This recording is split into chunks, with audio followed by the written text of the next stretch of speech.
Los límites del lenguaje son los límites de mi mundo. Esta es una frase de Ludwig Wittgenstein que aparece en su libro El Tractatus Lógico-Filosóficus. Esto es Apuntes de Filosofía, y en esta oportunidad o en este video quiero enfocarme en desprender dos ítems o explicar dos ítems o tratar de escudriñar dos ítems importantes de esta famosa frase de este filósofo austriaco de los límites del lenguaje son los límites de mi mundo, que son los siguientes, ¿no? En primer lugar, lo que es el solipsismo, y en segundo lugar, lo que es el tema del sujeto metafísico. Así es que comencemos. Bien, las referencias que voy a mencionar ahora aparecen en esta interpretación o dilucidación de la autora Pilar López de Santamaría en su libro Introducción a Wittgenstein. Esto es parte del capítulo 2 de este libro, que hace referencia al sujeto como límite del mundo. Bien, ¿qué es el solipsismo, no? En primer lugar, creo que todos conocemos lo que es el solipsismo. Fue propuesto, digamos, de alguna manera por René Descartes, ¿no? Con su famosa frase, cogito ergo sum, ¿no? Si yo dudo, yo pienso, y si yo pienso, yo existo. Y a partir de la existencia del yo, o sea, de que me doy cuenta de que yo existo, puedo conocerme, y a partir de mi conocimiento puedo conocer todas las demás cosas, ¿no? Pero el solipsismo, digamos, primero postula en primer lugar la existencia de un yo, ¿no? Es por eso que el solipsismo es algo individual, digamos, y hasta cierto punto, digamos, también egoísta, ¿no? Porque solamente invade o se limita a un yo, ¿no? Al conocimiento del yo puro. Eh, pero en Wittgenstein esto va a estar emparentado con lo que es el solipsismo, con lo que es el sujeto metafísico. Y habíamos mencionado la primera frase, ¿no? de Wittgenstein, que aparece en su Tractatus, que es: los límites del lenguaje son los límites de mi mundo. Es decir, se puede interpretar de la siguiente manera, ¿no? Mi lenguaje, mi mundo. Es decir, si es mi lenguaje, también es mi mundo, por lo tanto me pertenece a mí. Es el yo, aparece el yo, el solipsismo puro, que también aparecía en lo que es Descartes. Pero algo importante aquí que ver es lo que es, primero, el mundo, ¿no? El mundo, dice Wittgenstein, son hechos, ¿no? O está conformado por hechos, y todos los hechos también tienen que ser lógicos, ¿no? Los hechos del mundo son lógicos, y el mundo es lógica, pero también el lenguaje tiene que ser lógico, ¿no? Por lo tanto, lenguaje y mundo van a ser lógicos. Y de esto se desprende que todos los hechos del mundo van a ser lógicos, ¿no? Es decir, aquello que está más allá, o sea, que está fuera del mundo, mm, digamos, no va a ser lógico. Bien, aquí se puede desprender una idea, ¿no? Ningún hecho del mundo puede ser un hecho alógico. Todo lo que pertenece al mundo, todo lo que está dentro del mundo, todos los hechos del mundo van a ser lógicos. Y lo que está fuera del mundo, lo que excede al mundo, lo que sobrepasa al mundo, lo que es extramundano, lo que está más allá del mundo, no va a ser ilógico, no va a negar la lógica definitivamente para Wittgenstein, como es el solipsismo, sino que va a ser un hecho, digamos, alógico, es decir, va a carecer de lógica, no es que va a negar lo lógico. Ahora, lo extramundano es alógico, como ya había mencionado, y la lógica no puede acceder a lo que no está regido por sus propias leyes, ¿no? Es decir, como dentro del mundo tenemos las leyes de la lógica. Y la lógica, digamos, o los hechos del mundo, si salen de los límites del mundo, no van a poder, digamos, ser regidos por las leyes, y por lo tanto no van a ser llamados totalmente lógicos. Lo que está fuera del mundo no va a ser lógico, ¿no? Porque van a estar regidos por las reglas de la lógica. Ahora, la existencia de los objetos es previa a la lógica, ¿no? Todos los objetos van a ser previos a la lógica, es decir, van a tratar digamos, de ser identificados de forma primera, ¿no? Antes que los hechos, ¿no? Es decir, primero van a ser los objetos, luego van a ser los hechos, digamos, los hechos van a ser un retrato o una figura del mundo, ¿no? Las proposiciones, por ejemplo, también van a ser un retrato del mundo, van a ser una figura del mundo, no van a ser los hechos en sí, no van a ser los objetos, perdón, en sí, sino van a ser retratos de esos hechos, ¿no? Mediante las proposiciones vamos a poder, digamos, representar todos los objetos del mundo, ¿no? No van a ser los objetos en sí, ¿no?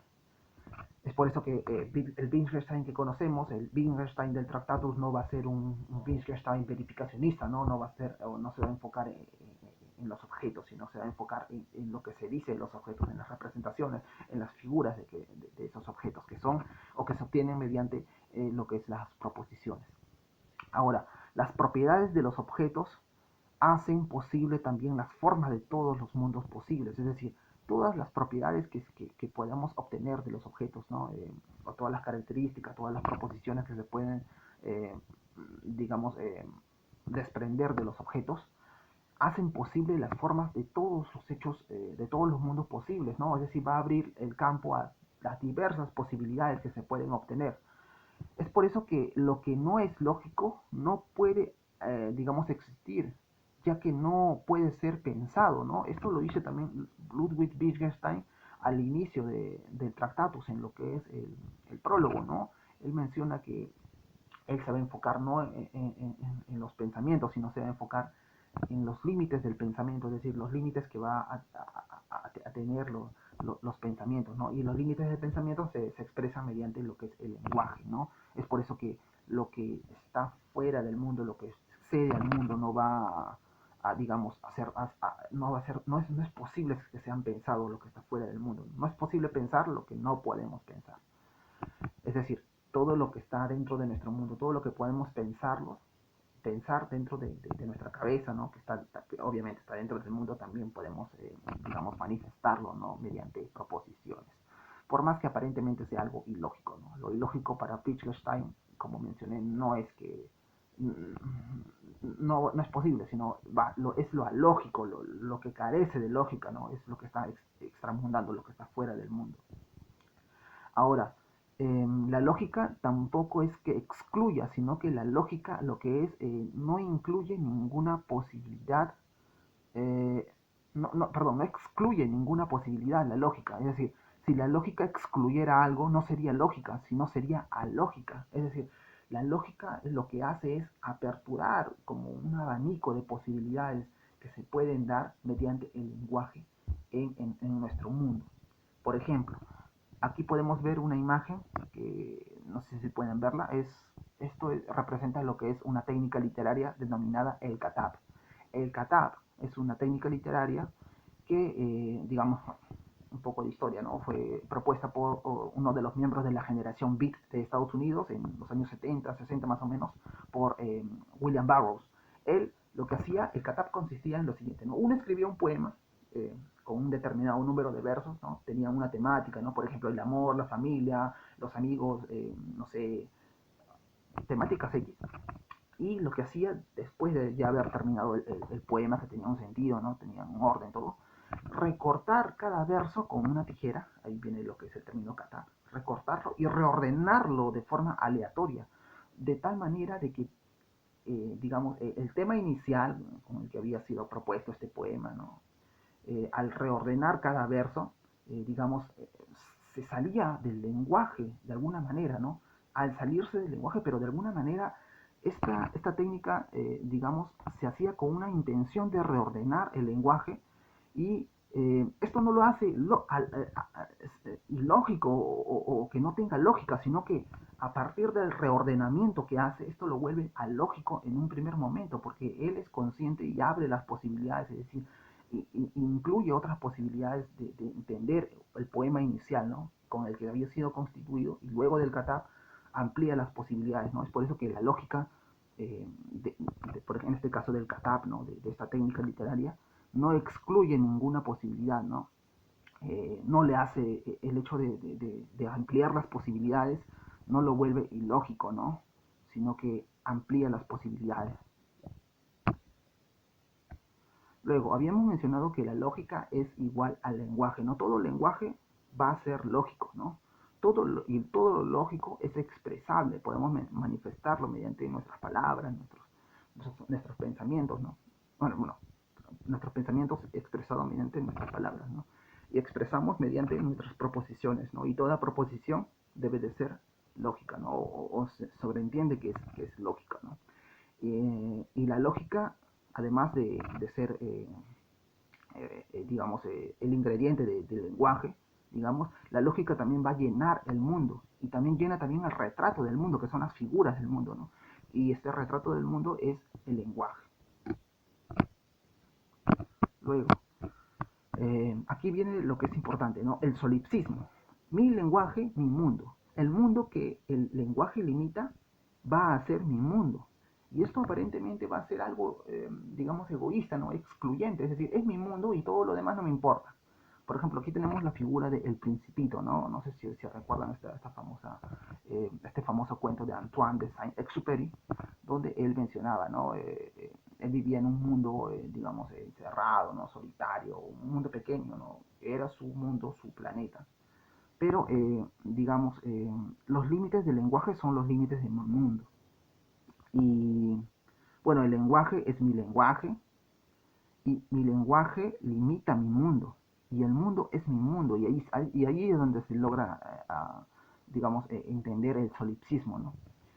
Ahora, esto digamos encierra o excluye, como había mencionado antes, lo que es el tema de las diversas posibilidades que se pueden dar, ¿no?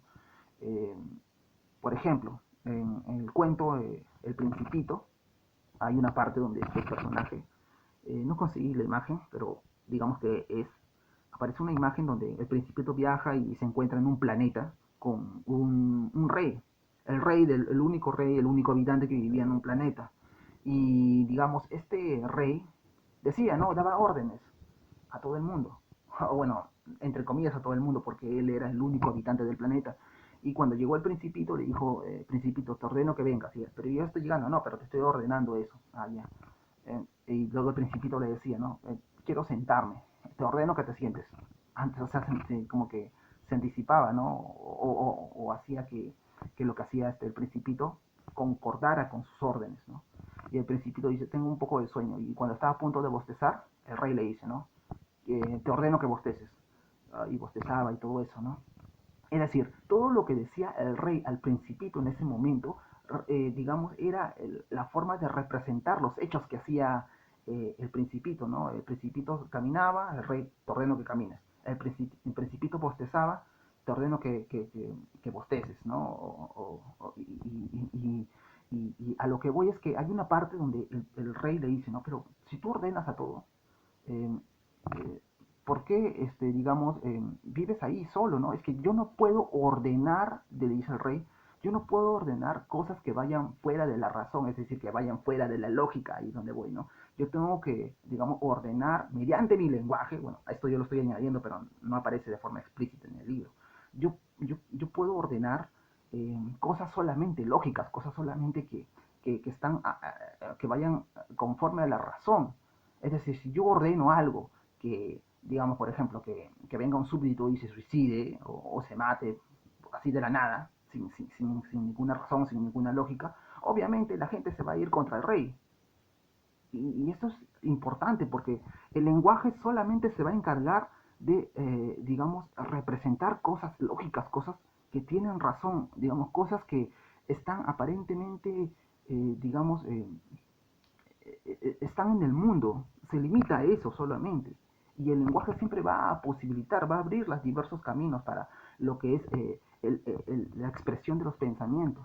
Es por eso que yo hago un paralelismo con lo que mencionaba el rey en el Principito, de que solamente se limitaba a dar órdenes, pero eran órdenes lógicas, órdenes que iban a favor de la razón, eh, para que, digamos, no se generaran estas confusiones o, digamos, estas formas de ver el mundo, digamos, de forma arbitraria y que no tengan, digamos, ningún asidero, eh, digamos, lógico o razonable, ¿no?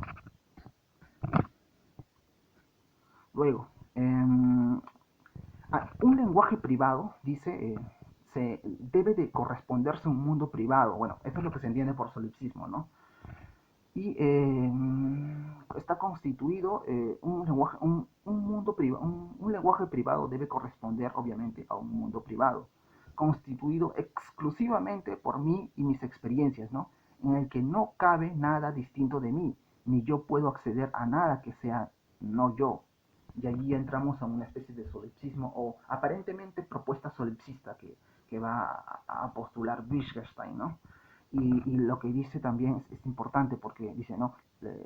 Continúa. Lo que sigue, según Amscom, que era la que tradujo por primera vez el tratado, ¿no? al inglés, el solipsismo es un egocentrismo nociológico, ¿no? Es decir, el mundo en la medida en que es objeto de mi experiencia está necesariamente referido en primer lugar a mí, es decir, es una especie y allí es donde entra lo que es el tema del solipsismo, con lo que es Wittgenstein, ¿no? Según Armstrong, ¿no? Es una especie de egocentrismo nosológico, ¿no? Primero yo me encuentro, primero yo me conozco, yo reconozco que está mi mundo ahí, que existe, que yo lo puedo representar mediante el lenguaje y que esto está referido necesariamente hacia el yo, no hacia mí. Es por eso que el error del solipsista está en intentar decir lo que solo se puede mostrar, a saber que solo ciertas cosas existen, ¿no? Y esto es importante porque el hecho de que el solipsista solamente se limite a intentar decir lo que solamente se puede mostrar, eh, quiere decir que va a negar todo lo que está fuera de su mundo, ¿no? De lo que puede ver, de lo que puede percibir, de lo que puede, digamos, incluir dentro de sí mismo, dentro de su mundo. Es por eso que aquí también yo pongo la imagen de uno de los personajes del Principito, donde aparece, ¿no? Este personaje llamado el egocéntrico, ¿no? El Principito está viajando, para los que han leído el libro, el Principito viaja de planeta en planeta, primero se había encontrado con el rey, ya había comentado eso, luego se encuentra con este personaje, ¿no? Que es el egocéntrico, ¿no? Que está viéndose hacia sí mismo mediante un espejo y no ve todo lo demás, simplemente lo ignora o lo excluye y soy yo, ¿no? Es el vanidoso, es el que solamente se limita a referirse a su mundo, no abre las posibilidades, no se expande más allá, no va digamos, a abrir las puertas de las posibilidades de la expresión, ¿no? Ese es el error en el cual cae este solipsista o este egocéntrico nociológico, como menciona Amscom.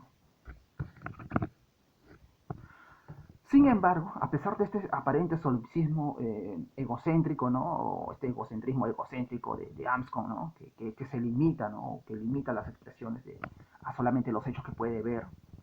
Según Inchica, este es un autor que menciona la autora, habiendo identificado mi lenguaje con mi mundo, Wittgenstein llega a conseguir un sujeto de naturaleza lingüística. Es decir, el sujeto, y aquí aparece el sujeto metafísico, equivale a la suma de su lenguaje, ¿no? De todo lo que puede él, digamos, expresar mediante el lenguaje.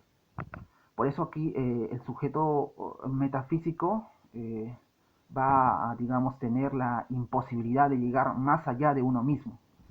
Eh, Perdón, el sujeto metafísico va a tener, digamos, que encontrarse con la imposibilidad de llegar más allá de uno mismo. Es decir, el sujeto metafísico va a tener que llegar a darse cuenta de que, bueno, en primer lugar, primero mediante el solipsismo de Wittgenstein, ¿no?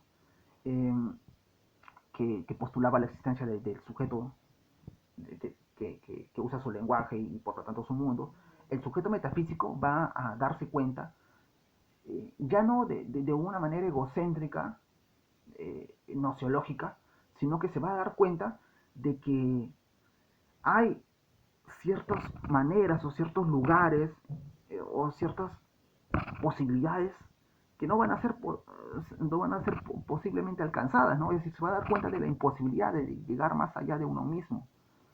Y esto no quiere decir que esta especie de sujeto metafísico va a excluir todo lo demás, va a excluir todas las posibilidades que están fuera del mundo, sino que va a incluir. Es por eso que aquí hago yo, ¿no? El paralelismo con lo que es el Principito también, ¿no? Aparece el niño, ¿no? Ese Principito y el aviador, la persona mayor. Y la persona mayor, de alguna manera, el aviador representa esa imposibilidad de llegar más allá de uno mismo, ¿no? Bueno, las personas mayores, por ejemplo, ¿no? Decían que eran personas muy extrañas, decía el Principito, porque no, digamos, simplemente se basaban en números, en fechas, en datos, en temperaturas, no sé, en edades, en número de masa, etcétera, etcétera, etcétera. Campos relativamente importantes, sí, pero que, digamos, tenían o no se daban cuenta de que había ciertas maneras o tenían ciertas, digamos, cosas que le impedían llegar más allá de uno mismo. Es decir, si, mediante el lenguaje, mediante los números, datos, fechas, todo lo que podría alcanzar mediante el lenguaje, los hombres mayores, los adultos, en el cuento del Principito, se daban cuenta de que, o sea, podían alcanzarlo todo, era algo, digamos así, plano, sustancial, ¿no? Que era establecido, que sí, se puede llegar a alcanzar, pero no, el sujeto metafísico de Wittgenstein no postula eso, sino él se da cuenta de las imposibilidades de llegar más allá de uno mismo. Y a partir de esas imposibilidades puede llegar digamos, ampliar sus diversas posibilidades, ¿no? Ahora, Wittgenstein, en conclusión, ¿no? Wittgenstein no era un solipsista solamente, ¿no? Es decir, no solamente llegaba a lo que es el egocentrismo nociológico que postulaba, o digamos que interpretaba esta autora, ¿no? Amscom, sino que el sujeto metafísico jamás excluye, sino incluye. Es decir, eso va a ser un sujeto metafísico que se va a dar cuenta de su yo, de su existencia, mi lenguaje, mi mundo, pero esto no quiere decir que va a excluir todas las demás posibilidades que se pueden llegar a dar, ¿no? En el ejemplo que había dado, por ejemplo, de esta técnica, eh, el Katab lo que no quiere no quiere romper con el lenguaje, no quiere romper con la lógica de un poema o de un cuento, ¿no? O un ensayo X, ¿no? Sino que mediante el Katab quiere ampliar las posibilidades, ¿no? Salirse en primer lugar de un plano lógico, determinado, establecido, y luego reordenar un poema cortando los versos y hacer uno nuevo, y digamos, no excluirlo, no decir, esto no vale, no existe, no, sino que amplía las posibilidades, ¿no?